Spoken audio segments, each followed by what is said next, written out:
आता आपण पेट स्कॅन म्हणजे नक्की काय होतं हे थोडंसं समजून घेऊया. सगळ्यात पहिल्यांदा तुम्हाला रजिस्ट्रेशन करण्याकरता सांगितलं जातं.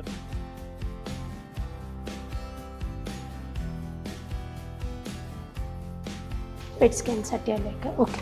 इथे नाव लिहा पेशंटचं, फक्त पूर्ण नाव लिहा आणि आधार कार्ड वगैरे द्या. बाकीचं मी सांगते. चेंजिंगला चला. ओके चला, बसा तुम्ही तिथे, तोपर्यंत चेंजिंगला चला. मग तिथे तुम्हाला रजिस्ट्रेशन झाल्यानंतर तुम्हाला डॉक्टर हिस्ट्री घेतात. हिस्ट्री घेतल्यानंतर तुम्हाला जनरली ड्रेस चेंज करण्याकरता किंवा हॉस्पिटल गाऊनमध्ये बदलण्याकरता सांगितलं जातं. प्रत्येक पेशंटला आम्ही चेंजिंगसाठी नीटनेटके व स्वच्छ गाऊन देतो. तरीही तुम्हाला स्वतःचे गाऊन आणायचे असतील आणू शकता. नंतर एक छोटीशी IV लाईन लावली जाते. म्हणजे साधारणपणे तुम्हाला सलाईन करता जशी IV लाईन लावतात तशी लावली जाते. त्याच IV लाईनमधनं आपण एक इंजेक्शन देतो. ते इंजेक्शन जे आहे हे ग्लुकोजसारखं असतं. त्याचा काही त्रास नाही किंवा साईड इफेक्ट नाही, पण ते औषध तुमच्या शरीरामध्ये पसरण्याकरता पुढे 1 तासभर वेळ द्यायला लागतो.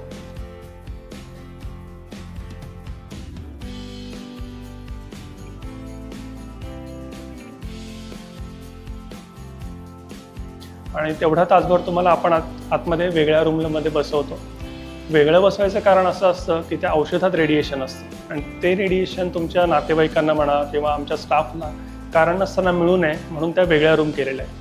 तिथं तुमच्याबरोबर बाकीचे 2-3 पेशंट असतात. कॅमेरा लावलेला आहे आणि आतमध्ये बेलही दिली आहे. समजा इन केस इथं बसलेलं असताना तुम्हाला काही पाहिजे असेल किंवा कुणाला बोलवायचं असेल तर तुम्ही बेल दाबली तर नक्की कोणीतरी येऊन जातं.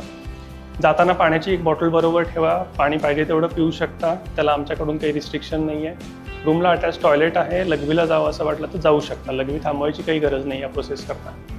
आता तिथे तासभर का बसायचं, तर हे औषध तुमच्या शरीरात व्यवस्थित पसरण्याकरता तेवढा वेळ लागतो. तासाभरानंतर जेव्हा तुम्हाला स्कॅनला बोलवतील तेव्हा स्कॅन फक्त 10च मिनिटाचं आहे. साधारण CT स्कॅनसारखं मशीन असतं, थोडंसं मोठं असतं कारण पेट आणि CT कंबाईन असतात. मशीनमधनं कसलाही आवाज येत नाही.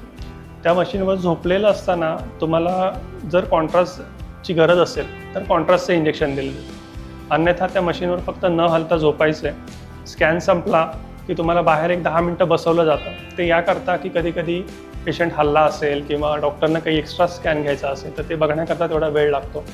ते झालं की तुम्हाला IV लाईन काढून आम्ही घरी जाण्याची परवानगी देतो.